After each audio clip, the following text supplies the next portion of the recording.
First reading. A reading from the book of Deuteronomy, chapter 4, verses 1 to 2 and 6 to 8. And now, Israel, listen to the laws and customs which I am teaching you today, so that by observing them you may survive to enter and take possession of the country which Yahweh, God of your ancestors, is giving you. You must add nothing to what I command you, and take nothing from it, but keep the commandments of Yahweh your God, just as I lay them down for you. Keep them, put them into practice, and other peoples will admire your wisdom and prudence. Once they know what all these laws are, they will exclaim, no other people is as wise and prudent as this great nation. And indeed, what great nation has its God as near as Yahweh, our God, is to us whenever we call to Him?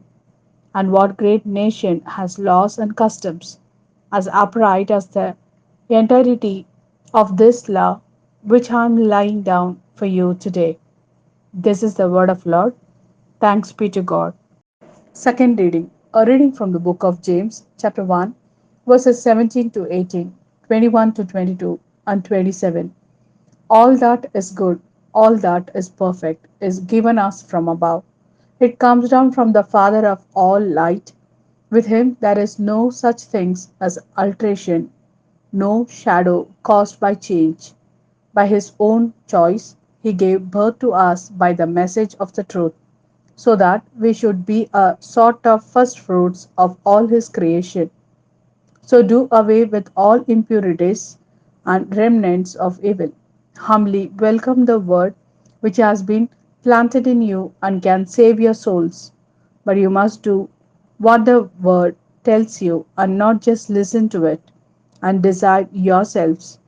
Pure, unspoiled religion in the eyes of God our Father is this: coming to the help of orphans and widows in their hardships, and keeping oneself uncontaminated by the world. This is the word of Lord.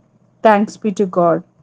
A reading from the Gospel according to Mark, chapter 7, verses 1 to 8, 14 to 15, and 21 to 23. The Pharisees and some of the scribes who had come from Jerusalem gathered round him, and they noticed that some of his disciples were eating with unclean hands, that is, without washing them.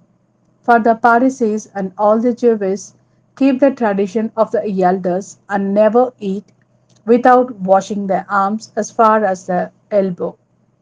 And on returning from the marketplace, they never eat without first sprinkling themselves. There are also many other observances which have been handed down to them to keep, concerning the washing of cups and pots and bronze dishes. So the Pharisees and scribes asked him, why do your disciples not respect the tradition of the elders, but eat their food with unclean hands? He answered, how rightly Isaiah prophesied about your hypocrites in the passage of Scripture. This people honors me only with lip service, while their hearts are far from me. Their reverence of me is worthless. The lessons they teach are nothing but human commandments. You put aside the commandment of God to observe human traditions. He called the people to him again and said, listen to me, all of you, and understand. Nothing that goes into someone from outside can make that person unclean. It is the things that come out of someone that make that person unclean. For it is from within, from the heart, that evil intentions emerge: fornication, theft, murder, adultery, avarice, malice, deceit, indecency, envy, slander, pride, folly. All these evil things come from within and make a person unclean.